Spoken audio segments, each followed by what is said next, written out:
Olá, tudo bem? Começa agora mais um Concerto de Ideias e você, claro, é muito bem-vindo. Um historiador e um teólogo. Será que esses dois profissionais se relacionam? Pois é, o convite foi aceito e hoje o nosso papo será uma interpretação da pré-história na perspectiva criacionista.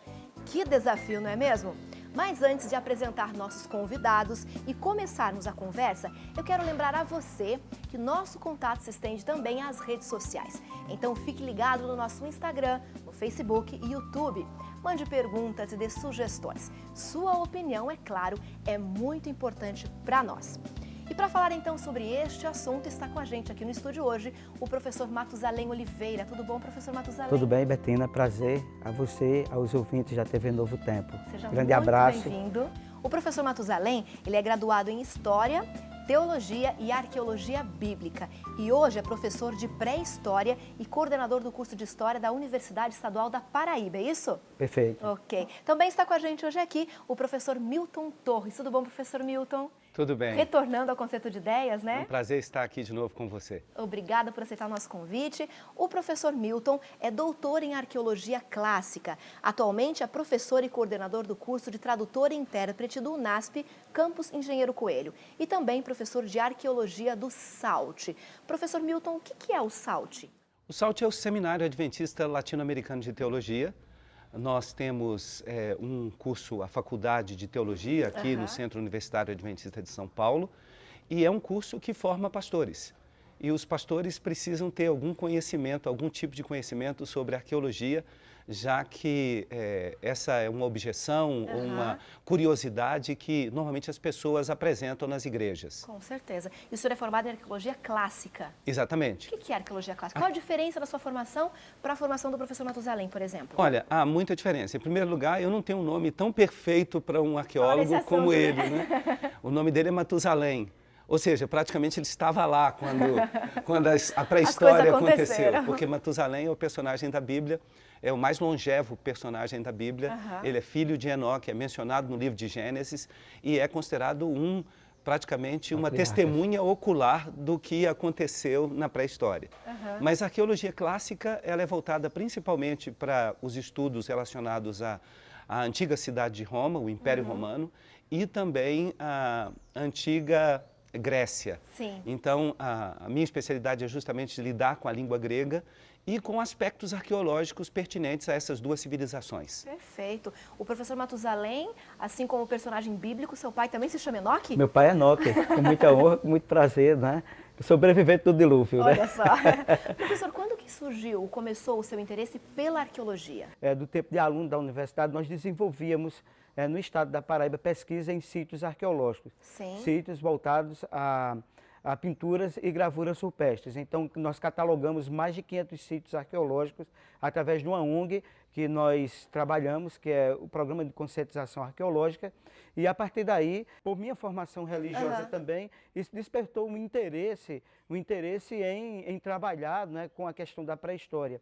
E então, quando nós fizemos, à época eu era coordenador adjunto do curso de História. Sim. E nós não tínhamos a disciplina de pré-história. Aí a reformulação do projeto político-pedagógico do curso, então nós tivemos que incluir duas disciplinas, a disciplina de pré-história e a disciplina de História da África. Ok. Né? Isso também nos deu o know-how também de hoje coordenarmos também na instituição o núcleo de estudos pré-história. Olha que interessante E isso. Betina, uma coisa interessante, eu acho que você foi muito feliz ao convidar o professor Matusalém, é porque a Paraíba ela é um celeiro de informação da pré-história.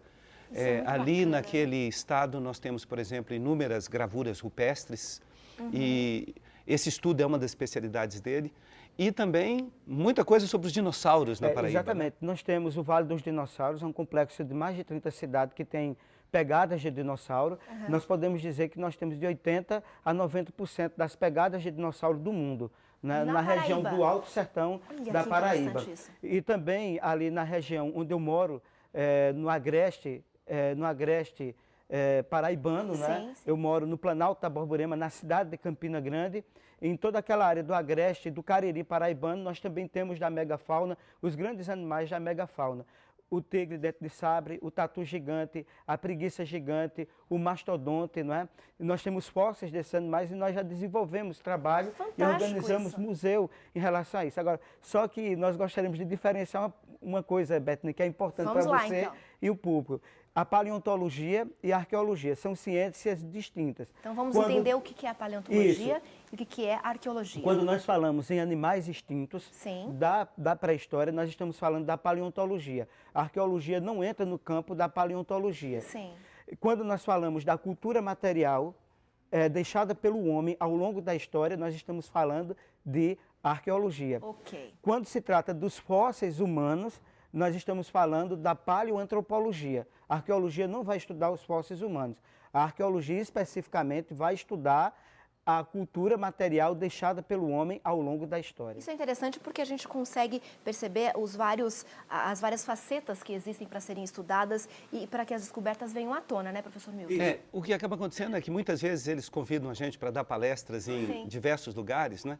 E quando me apresentam como arqueólogo, há sempre perguntas sobre dinossauros, sobre fósseis, e acaba sendo uma espécie de decepção para as pessoas. Sim. Quando eu digo assim, puxa vida, essa aí não é a minha especialidade. Não é a minha área. A gente não trabalha, de fato, com fósseis e com informações de dinossauro. O arqueólogo, de certa forma, ele é um estudioso do lixo. Estudioso do lixo.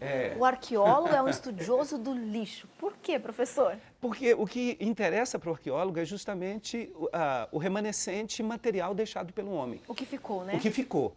Então, muitas vezes, o que a gente consegue descobrir nos sítios arqueológicos, por exemplo, se alguém teve que abandonar sua casa, abandonar sua moradia rapidamente porque um dilúvio se aproximava, um vulcão entrou em erupção, então muitas vezes você encontra o material lá intacto.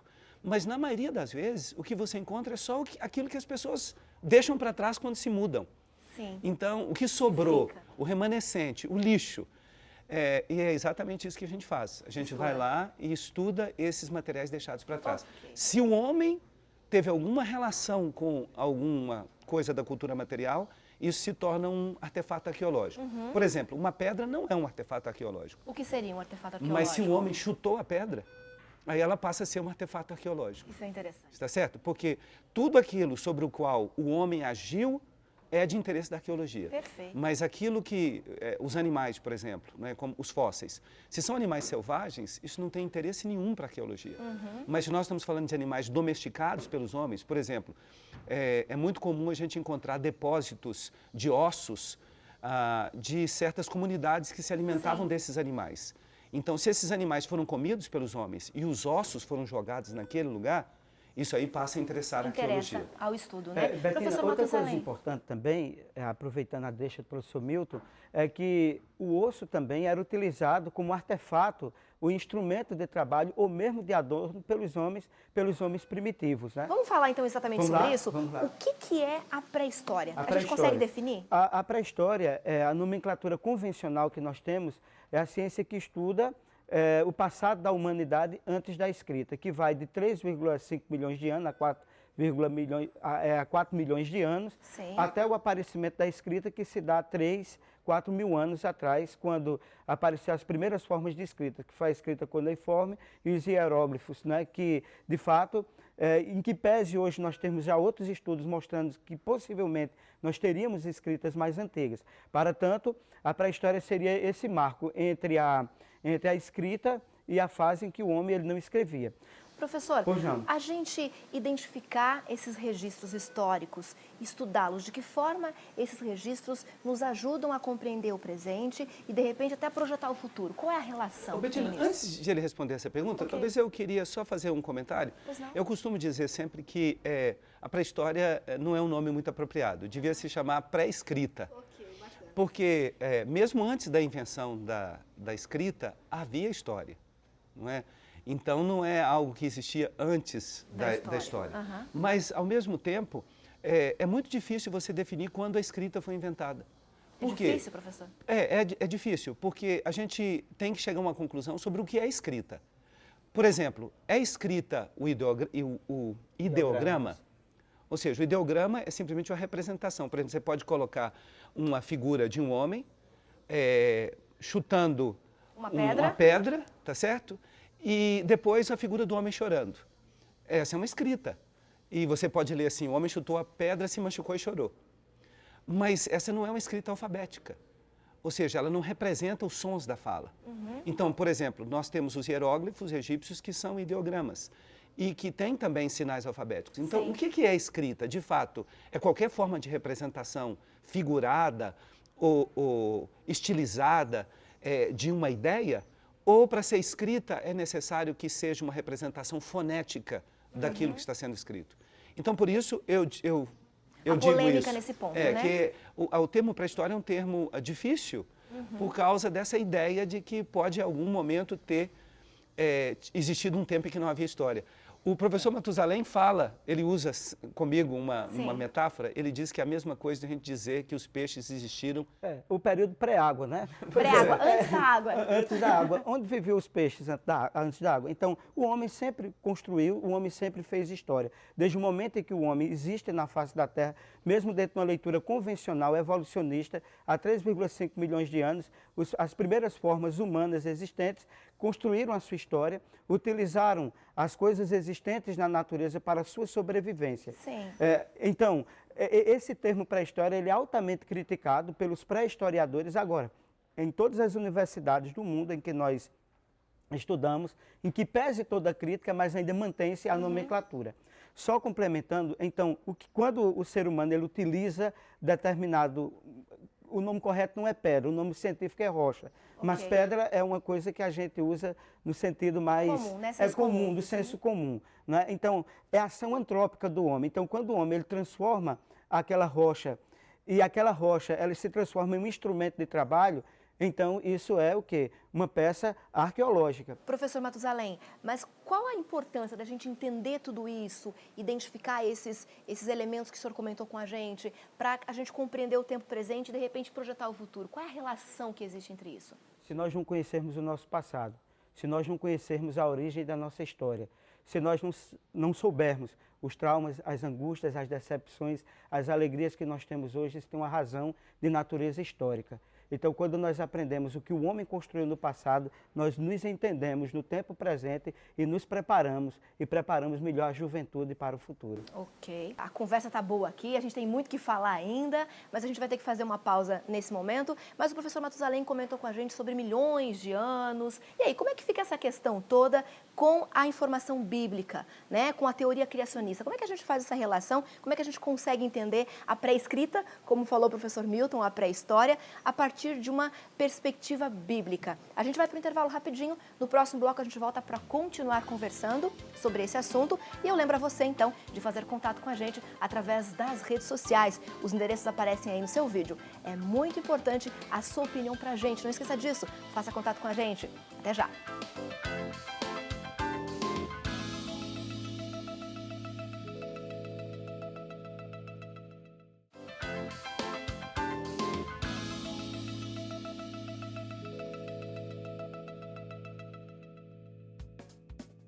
Estamos de volta, você está acompanhando o Concerto de Ideias e o tema hoje é pré-história. E para falar sobre esse assunto, está comigo aqui no estúdio o professor Matusalém Oliveira, que é graduado em História, Teologia e Arqueologia Bíblica e também professor de pré-história e coordenador do curso de História da Universidade Estadual da Paraíba. E também está conosco o professor Milton Torres, que é doutor em Arqueologia Clássica e hoje é professor e coordenador do curso de Tradutor e Intérprete do NASP Campus Engenheiro Coelho e professor de Arqueologia do SAUD. No primeiro bloco a gente conversou aqui tentando, né, professor Milton, identificar o que seria pré-história, conversamos aqui, tiramos algumas boas conclusões, mas eu queria fazer algumas perguntas para a gente voltar ao assunto, professor Matusalém. Quem são os homens das cavernas? Na verdade, essa nomenclatura também é equivocada. Ou seja, está tudo errado. Exatamente. Por quê? Note bem, o homem, ele era o quê? Nômade. Sim. A caverna era um abrigo temporário dos homens primitivos. Então não era moradia, onde ele ficava eternamente. Agora, nas cavernas, nas grutas, nos paredões, nos abrigos das rochas, o homem ele registrou a sua passagem através das pinturas e das gravuras rupestres. Então, peraí, professor, o homem encontrava uma caverna, entrava para se abrigar, ficava de repente um pouco de tempo ali e ali ele fazia essas pinturas.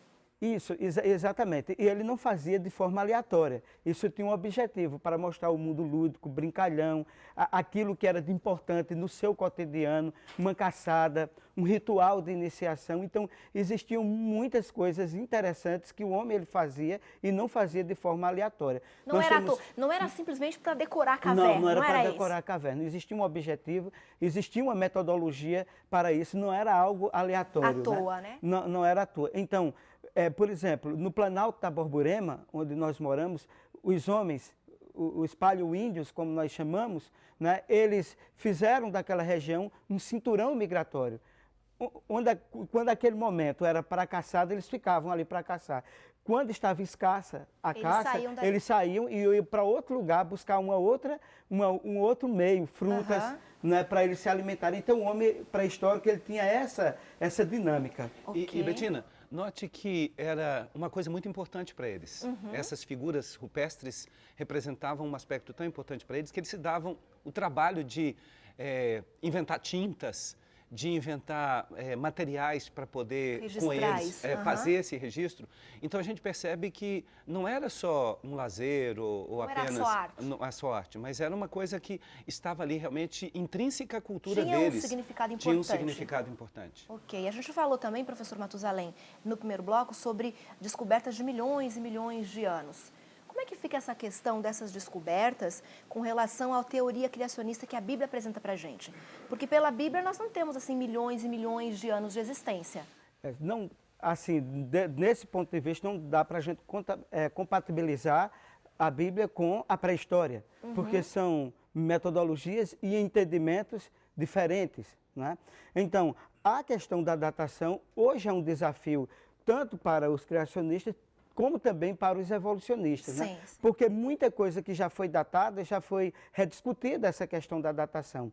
Então, o que é que nós precisamos hoje?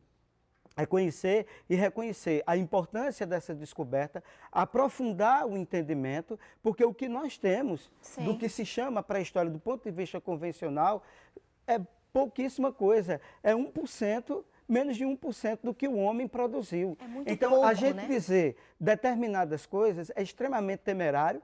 Por quê? Porque nós temos poucos elementos, até porque a gente utiliza a pedra ou a rocha, né, para determinar um período em que um homem viveu. Por quê? Porque a rocha é algo duradouro. Mas e as outras coisas que o homem produziu, com madeira, com osso, com palha e assim sucessivamente. Ok, como que a gente... De fato, a arqueologia ela é uma ciência hostil à Bíblia, por causa dos seus pressupostos.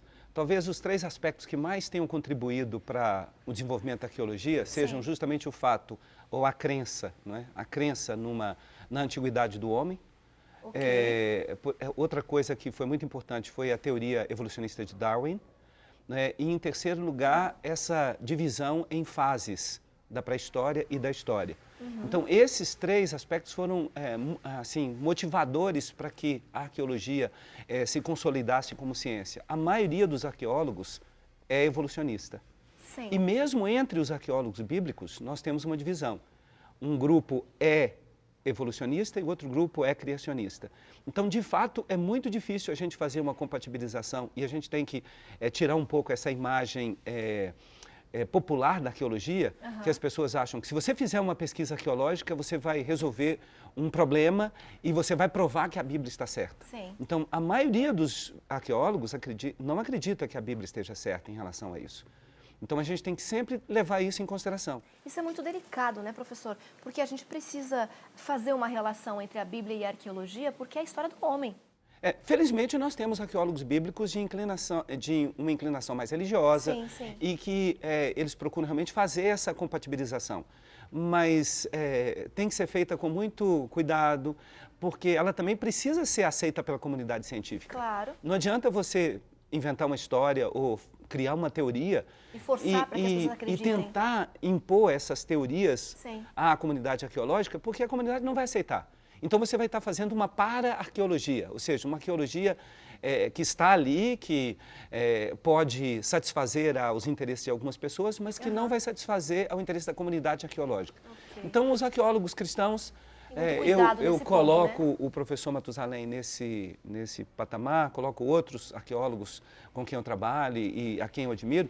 Nós temos esse cuidado de levar em consideração o que os cientistas estão dizendo e com muita sutileza, com muita gentileza, a gente tentar mostrar que pode haver um tipo diferente de leitura da evidência. Uhum. A gente pode dizer, professor Matusalém, que existem na Bíblia fatos que comprovem a pré-história? Vamos usar a pré-história porque é um termo comum e as pessoas de casa vão entender. Se nós pudéssemos utilizar a Bíblia, nós poderíamos utilizar, eu vou pedir licença a você e aos telespectadores, ver 2 textos da Bíblia no livro de Jó. Aí você pergunta, por que o livro de Jó? Porque o entendimento convencional é que o livro de Jó fala em sofrimento.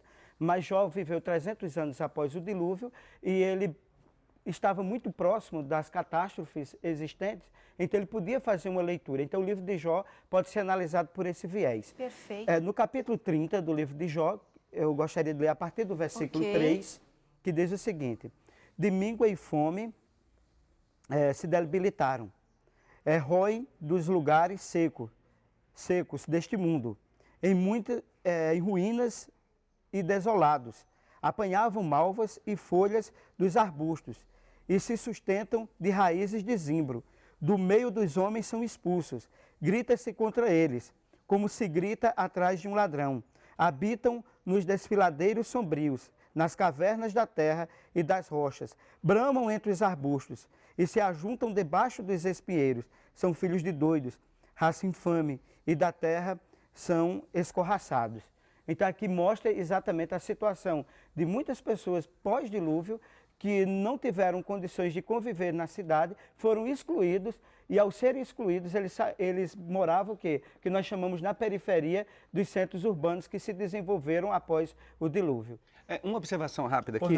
Você reclamou com respeito a essa questão de falar que os homens eram das cavernas, né? Sim, sim. E talvez essa passagem bíblica possa ter algum tipo de influência nessa decisão. Aqui na Septuaginta, que é o texto grego do Antigo Testamento, está escrito no verso 6 que eles eram habitantes das pedras, ou das cavernas das pedras. E a expressão aqui é troglai-petron, que dá o termo troglodita para a gente, que é a nomenclatura que normalmente se usa em relação aos homens das cavernas. Eles são trogloditas. Ou seja, o homem das cavernas existiu. Eu ia fazer exatamente essa pergunta, porque, por exemplo, a gente tem na cultura, no cinema, por exemplo, retrata a figura do homem das cavernas, né? Aquele homem mais arcado, né? Que descobre o fogo, que descobre a pedra e que não se comunica, que apenas emite sons. Essa imagem que nós temos hoje do homem das cavernas não é a imagem real, pelo que o professor tem nos comentado, é a imagem de uma parcela da comunidade da época. Mas, pelo que o senhor está falando, professor Milton, o homem das cavernas existiu sim.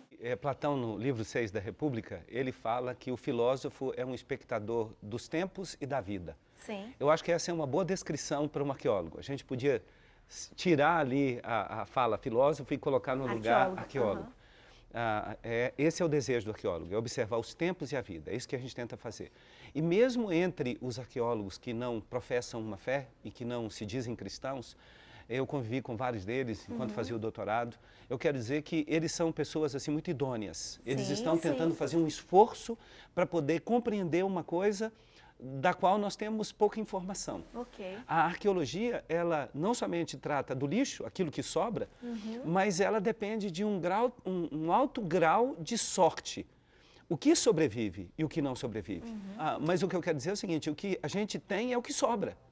É o que os azares das intempéries, né, o que isso deixa para a gente. Então, com base nessa evidência exígua, os arqueólogos têm que desenvolver teorias inteiras, teorias completas.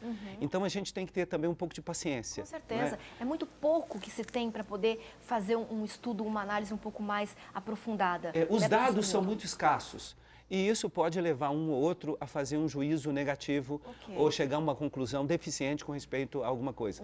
Mas eles estão tentando, eles estão se esforçando para poder dar a melhor explicação possível. Com certeza. E quando aconteceu, por exemplo, aquela fraude famosa do homem de Piltdown, no início do século XX, que foi apresentado como o elo que faltava entre o homem e o macaco para provar o evolucionismo, não é? E isso foi apresentado por um homem chamado Charles Dawson, que é muito parecido com Charles Darwin, não é? Sim, sim. Mas E ele mesmo depois reconheceu que era uma fraude.